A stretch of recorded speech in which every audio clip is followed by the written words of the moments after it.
రాజ్యాంగాన్ని కాన్స్టిట్యూషన్ అసెంబ్లీకి సమర్పించుకున్నటువంటి రోజు రాజ్యాంగ దినోత్సవాన్ని ఘనంగా నిర్వహించుకుంటున్నాం.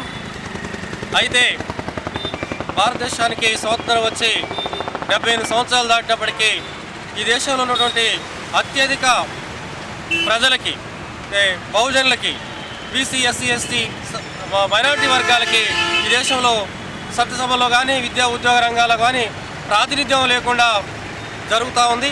అంటే రాజ్యాంగాన్ని అమలు చేయడంలో ఇక్కడ ఉన్నటువంటి పాలక వర్గాలు ఫెయిల్ అవుతున్నాయని చెప్పేసి మేము భావిస్తున్నాం. కాబట్టి ఈ దేశంలో ఉన్నటువంటి మెజారిటీ ప్రజల్ని, అంటే బహుజనుల్ని, దేశ ప్రజల్ని అభివృద్ధి చేయకుండా, ప్రాతినిధ్యం కల్పించకుండా ఈ దేశ అభివృద్ధి అనేది అసాధ్యం.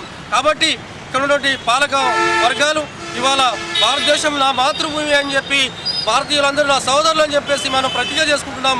కానీ కొద్దిమంది మాత్రమే 10% మాత్రమే ప్రాతినిధ్యం వహిస్తూ 90% మంది ప్రజలను నిర్లక్ష్యం చేస్తున్నటువంటి సందర్భంగా మేము ఈరోజు అంబేద్కర్ గారికి ఒకటి వినతి పత్రం కూడా సమర్పించుకోవడం జరిగింది.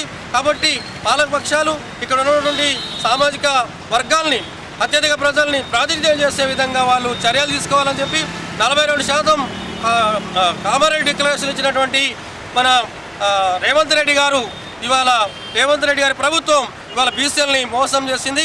కాబట్టి వెంటనే 42% రిజర్వేషన్లు వారు చెప్పిన మాట ప్రకారం అమలు చేసేంత వరకు మరి స్థానిక సంస్థ ఎలక్షన్ని వాయిదా వేయాలని చెప్పేసి మా సామాజిక వర్గాల నుంచి, బహుజనుల నుంచి, ఇవాళ బీసీ జేఏసీ నుంచి, బీసీ ఎస్సీ ఎస్టీ జేఏసీ నుంచి మేము డిమాండ్ చేస్తూ ముందు మాకు చట్టసభలో 50% వచ్చేంత వరకు మీ పోరాటం ఆపు చేయమని చెప్పేసి, ఇది న్యాయమైనటువంటి డిమాండ్. కాబట్టి ఆ సరైన దిశలో ఆలోచించి మరి డెమోక్రసీని అమలు చేయాలని, డెమోక్రసీలో ప్రజాప్రాతినిధ్యం లేకపోతే అది డెమోక్రసీ కాదు. కాబట్టి రాజకీయ పాలనని అంతమొందించి ప్రజాస్వామిక పాలనకు తీసుకురావాలని డిమాండ్ చేస్తూ ఈ సందర్భంగా